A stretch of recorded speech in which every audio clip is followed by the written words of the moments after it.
ఆంధ్రప్రదేశ్, తెలంగాణలో బయటి రాష్ట్రం నుంచి మార్వాడి రావడంతో రాబోయే కాలంలో పని సంక్షోభం తప్పదని నిపుణులు హెచ్చరిస్తున్నారు.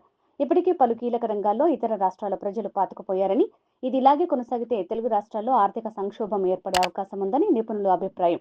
బీహార్ వాళ్లు ఇటుక బట్టి నుంచి వరి నాట్లు, పత్తి ఏరేదాకా అన్ని రకాల కూలీ పనులు చేస్తున్నారు. ఒరిస్సా వాళ్లు అన్ని రకాల కార్మికులుగా, వంటకాల తయారీదారులుగా చేస్తున్నారు. రాజస్థాన్ వాళ్లు టీ స్టాల్ మరియు హోటల్, శానిటరీ షాపుల నిర్వహణ చేస్తున్నారు. రెండు తెలుగు రాష్ట్రాల్లో షాపులు వీళ్ళవే. ఉత్తరప్రదేశ్ వాళ్ళు టైల్స్ వేసే పని నుంచి పెయింటింగ్, అన్ని రకాల ఇంటి లోపలి అలంకరణలు చేస్తున్నారు. కేరళ వాళ్ళు ఇంగ్లీష్ బోధించే టీచర్లుగా పనిచేస్తున్నారు. కర్ణాటక వాళ్ళు భవన నిర్మాణ కూలీలుగా పనిచేస్తున్నారు. ఇలా ఇతర రాష్ట్రాల నుంచి ఇక్కడికి వచ్చి ఎంతో మంది ఉపాధి పొందుతున్నారు. రెండు తెలుగు రాష్ట్రాల వాళ్ళు మాత్రం మందు, మాంసం, ఎవడు పంచుతాడు, ఎవడు ఎక్కువ డబ్బులు ఇస్తాడు అంటూ పూటకో జెండా చేతిలో పట్టుకుని తెలిసిన పనిని, చేతిలో ఉన్న వృత్తిని వదిలేసి సమయాన్ని వృధా చేస్తూ ఉచితాలకు, వ్యసనాలకు బానిసలై జీవితాలను నాశనం చేసుకుంటున్నారు.